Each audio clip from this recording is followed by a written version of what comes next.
Cecily? Cecily? Surely such a utilitarian occupation as the watering of flowers is rather more to duty than yours, especially when intellectual pleasures await you. Your German grammar is on the table. Yeah, here. Come on, let's continue yesterday's lesson. But I don't like German. It isn't at all a becoming language.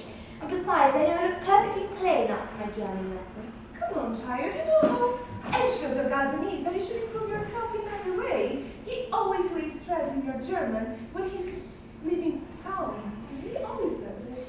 Yes, Uncle Jack is so serious. Sometimes he's so serious I cannot think him quite well. Cecily, your guardian enjoys the best of health, and his gravity of demeanor is especially to be commended in one so comparatively young as he is.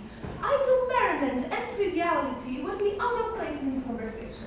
Yes, I suppose that's why he looks a little bit bored when we three are together. Oh, Cecily, do not say that. Mr. Murphy has many troubles in his life, and you must remember that he is very anxious about that poor unfortunate young man he's brought up. Yes, I wish he would allow that poor unfortunate young man, his mother, to come down and visit us sometimes. I think we might have a good influence over him. Well, I mean, you certainly would, you know, geology and German and things of that sort really influence a man. Well, I do think that even I could produce an effect in a character that, according to his own brother's admission, is irretrievably weak and vacillating, and I do not know that even I would like to reclaim him, because I'm not in favor of this modern mania of turning bad people into good people at a moment's notice. As a man so let him read.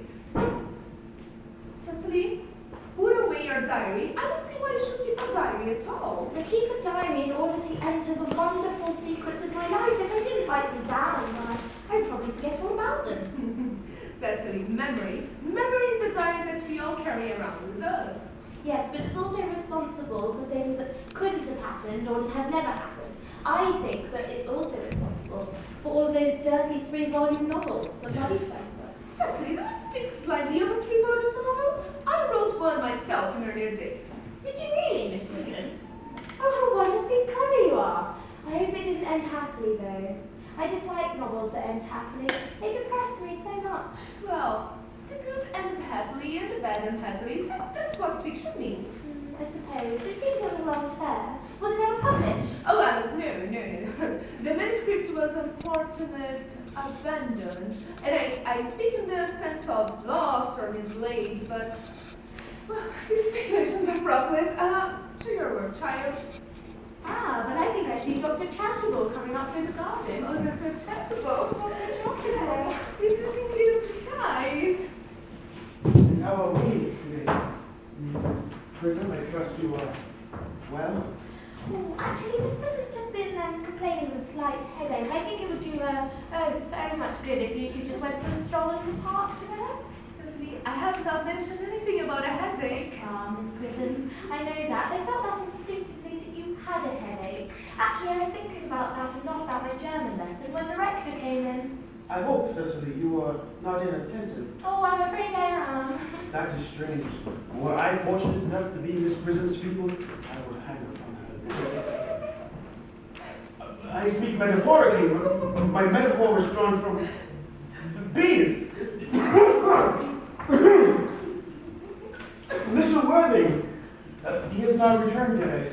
No. We do not expect him until Monday afternoon. Ah, right, yes. He is one who likes to spend his Sunday in London. He is not one whose sole aim is enjoyment, as by all accounts that unfortunate young man his brother seems to be. But I will not disturb my dear Julia from her pupil any longer. Julia? Doctor, you know my name is Letitia. A mere illusion, merely drawn from pagan authors. Oh, right. I shall see you both at evensong. I think that I have a headache after all. A stroll with you might do it good, I think. With pleasure, Miss Prism. With pleasure, we may go as far as the schools and back. Oh, that would be delightful. Cecily, you should study political economies in my absence. The chapter on the fall of the rupee you may omit. It is somewhat too sensational. Even this metallic problems, they have their melodramatic side. To your work, child.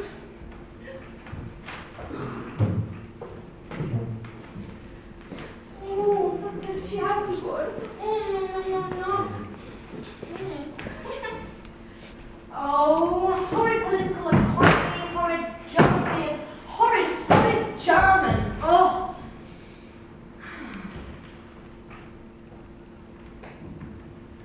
Mr. Ernest Worthing has just driven over from the station. He's brought his luggage with him.